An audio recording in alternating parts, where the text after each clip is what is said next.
Bonjour à toutes et à tous et bienvenue dans ce nouvel épisode du JT du Parlement de la Fédération Wallonie-Bruxelles.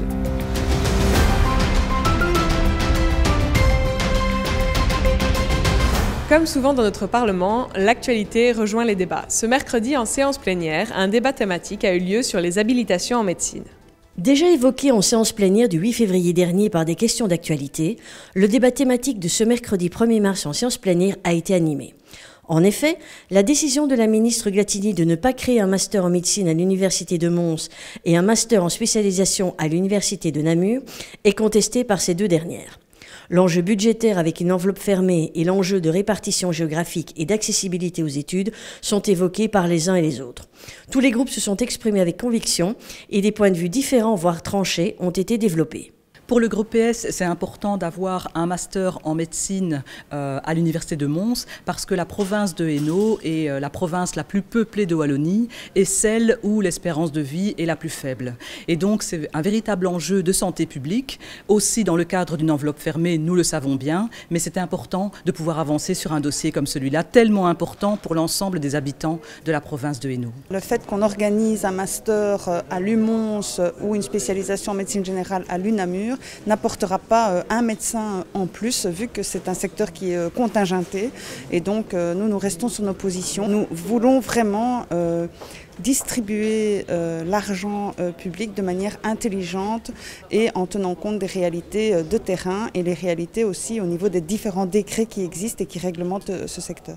Et pour nous, en tout cas, c'est de suivre l'avis de l'Académie de recherche et d'enseignement supérieur en Fédération Wallonie-Bruxelles, qui regroupe tous les académiques, toute une série de personnes dans leur diversité, qu'ils soient politiques ou académiques, et qui ont validé en tout cas les 57 propositions d'habilitation, y compris le master en médecine à Mons et la spécialisation à Namur. Alors évidemment, on est pour créer un master en médecine à l'UMons et à l'UNAMUR pour la médecine générale, et pour deux raisons essentielles.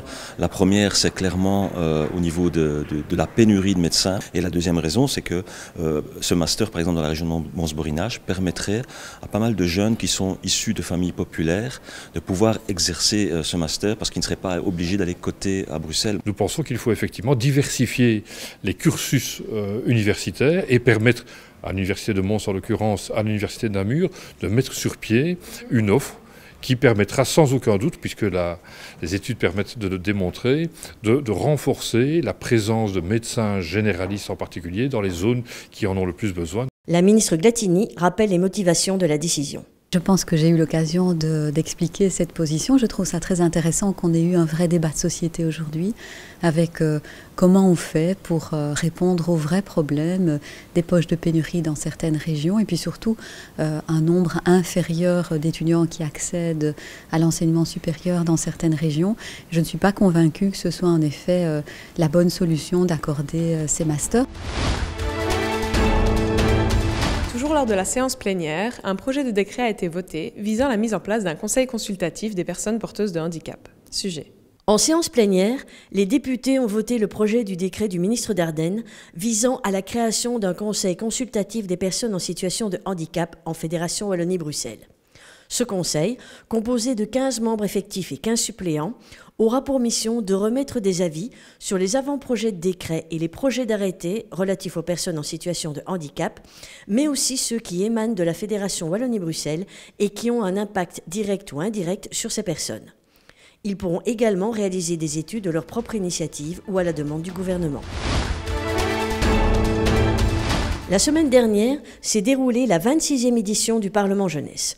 Le Parlement Jeunesse, ce sont des jeunes de 17 à 26 ans qui se glissent dans la peau de parlementaires, ministres ou journalistes pour y expérimenter les rouages de la démocratie lors d'une simulation parlementaire accueillie par le Parlement de la Fédération Wallonie-Bruxelles.